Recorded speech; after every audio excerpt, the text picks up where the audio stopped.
All right, so picture this, right? You're like soaring over this incredible landscape, feeling that like perfect harmony with the wind and the sky. Yeah. And then bam, you're in like every paraglider's worst nightmare. Your glider goes haywire, you're spiraling down, and it's like reserve parachute time. Oh. But here's the thing. Yeah. Do you like really trust your instincts to just take over in that terrifying moment? That's such a critical question. Yeah. Because we often underestimate how our brains, like, react under that kind of extreme stress. Totally. We assume we'll think clearly and logically, Right. But the reality is our deeply ingrained habits and reflexes, they kind of take charge. Yeah. Especially when we're talking about a life or death situation. It's like survival mode kicks in. Exactly. Yeah. And that primal instinct can be a lifesaver. But it can also lead to some unexpected hiccups. Interesting. Which is what makes this deep dive so fascinating. Okay. We're going to unpack some groundbreaking research on paragliding reserve parachutes. Okay. Specifically how pilots react when those emergency systems are put to the test. So we've got two really compelling sources for you today. Okay. First up, an excerpt from Paragliding Repack that outlines a truly unique field study. Right. And we'll also be tapping into an academic paper titled Ergonomics of Paragliding Reserve Deployment.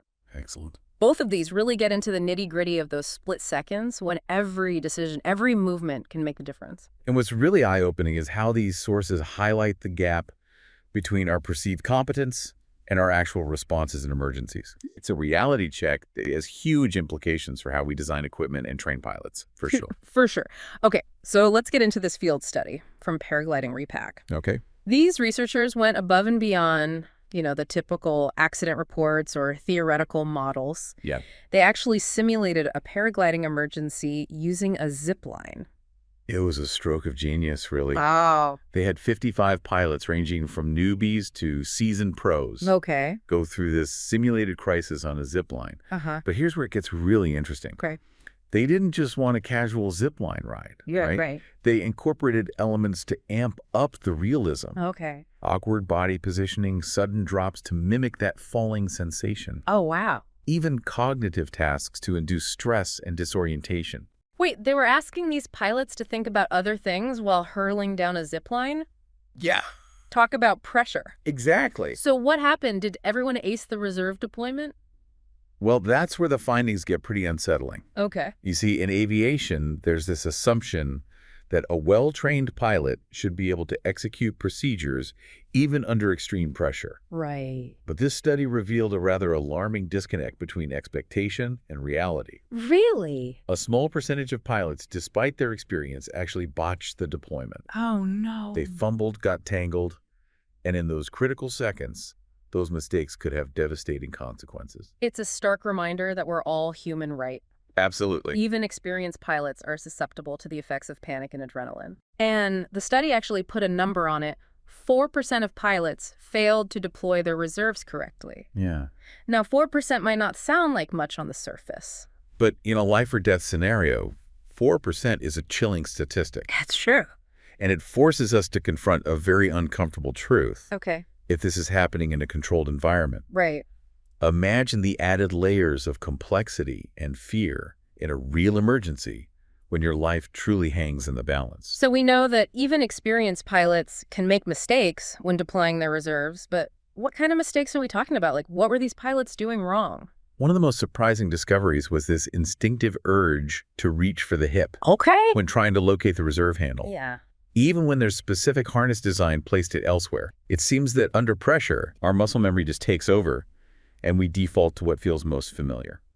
So even if we train to do something a certain way in a panic, our bodies might just revert to what feels natural. Yeah. Fascinating, but also a little unnerving, right? I mean, Yeah. imagine reaching for your reserve and it's not where your muscle memory expects it to be. Exactly. And that's precisely why this seemingly small detail has such significant implications. Yeah.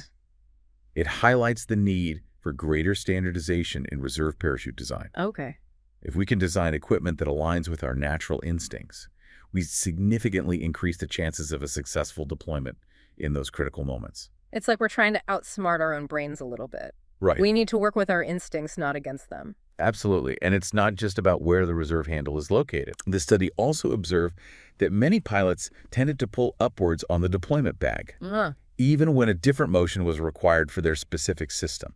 Interesting. So even when we know intellectually that a certain action is required, our gut reaction might be to do something else entirely. Yeah, think about it in a crisis. That powerful upward pull just feels like the most natural instinctive response. Right.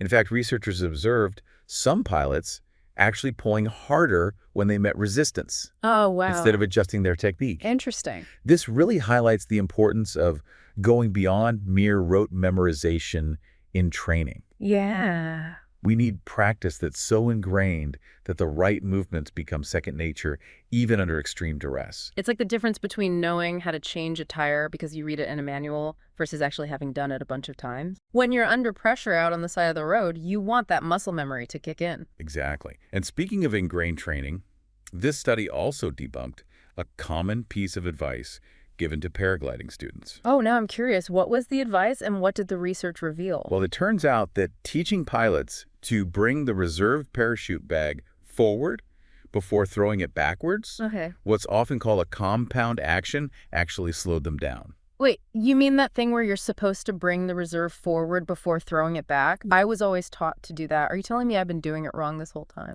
It's a common misconception. Okay. While it seems logical to add that extra motion in reality, a single sweeping throw is consistently faster and reduce the risk of entanglement. Wow. You really have to admire these researchers for putting these long-held beliefs to the test. So easy to just accept these things as gospel, but real-world testing like this is crucial. Yeah, for sure. So we've talked about how this research impacts equipment design and training, but what does it all mean for the everyday paraglider like myself? Yeah. What concrete steps can we take to improve our safety based on all of this? So we've been talking about these fascinating, if kind of unnerving, instinctive reactions that can happen when we're up in the air and things go wrong. Yeah. But what can we actually do with this information to make our flight safer? Well, the first takeaway here is knowing your equipment inside and out is absolutely paramount. Okay. Don't just assume your reserve parachute is ready to go. Right. Regularly check its condition. Okay. Understand its specific quirks and deployment mechanism, and practice deploying it in a controlled environment. So it's not just about having the gear. Yeah. It's about really knowing the gear. Precisely. Okay. And remember how we talked about those instinctive reactions taking over in a crisis? Yeah. We can actually use that to our advantage. Okay. Since most people instinctively reach for their hip in an emergency, Right. it makes sense to check if your reserve handle is positioned there for the quickest possible access. Yeah. If not, and you can't modify your current setup, Right. then you need to factor that into your training. Okay. Drill that different location until it's completely ingrained. It's about being aware of those ingrained responses and working with them, not against them. Exactly. Now, you mentioned practicing deployment. How often are we talking about? Is this like a once a year kind of thing or? Honestly, the more frequent, the better. Think about it. Imagine trying to remember how to use a fire extinguisher you last saw 5 years ago. Yeah. Well, your kitchen's going up in flames. Right. You want that knowledge to be fresh, readily accessible. Totally. It's the same with reserve parachute deployment. Okay. Regular practice, even if it's just mentally going through the motions, Right. can make a world of difference when those seconds really count. Okay. That makes sense. So regular gear checks, Yes. practice deployments, understanding our instinctive reactions. What else should we be thinking about? Well, remember how the study found that a single sweeping throw is more effective than the compound action? It's definitely worth practicing that specific motion as well. Okay. Find a safe space, Right. your backyard, a park, whatever works, and rehearse that movement until it feels natural, instinctive even. So much of this comes down to bridging that gap between what our brains think they should do and what our bodies will actually do in a high-stress situation. You hit the nail on the head. Yeah. And beyond individual actions, this research also has significant implications for the paragliding industry as a whole. Oh, how so? Perhaps there's room for greater standardization in reserve parachute design across different manufacturers. Okay. This could help minimize variation and potential confusion during those critical moments. Right. And, of course, pilot training programs could incorporate these insights about instinctive reactions into their curriculum, Yeah. making training even more effective. It's about acknowledging that even though we love the freedom and the exhilaration of paragliding, it does come with inherent risks. Right. And by understanding the human element, both our strengths and our limitations, we can make this incredible sport safer for everyone. Exactly. It's about fostering a culture of continuous improvement, always learning, always adapting, always striving to minimize those risks. Well said. And on that note, we've reached the end of our deep dive into paragliding safety. Yeah. But before we sign off, here's a final thought for you to ponder. Okay.